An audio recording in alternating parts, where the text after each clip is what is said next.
2010లో 'మగధీర' లాంటి block buster తర్వాత release అయిన ఈ ఆరెంజ్ మూవీ అప్పట్లో డిజాస్టర్. నిజమే, అప్పట్లో డిజాస్టర్.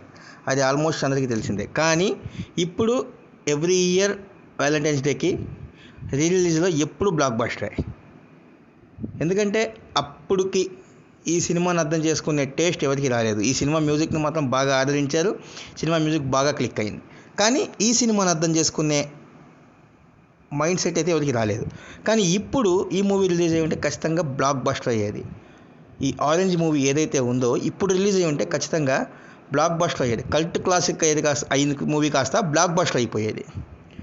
సో ఎప్పటికైనా సరే ఇయర్లో 2 times రిలీజ్ చేసినా కూడా చూడాలి అని ఎగబడే ఫ్యాన్స్ ఆరెంజ్ మూవీకి సొంతం.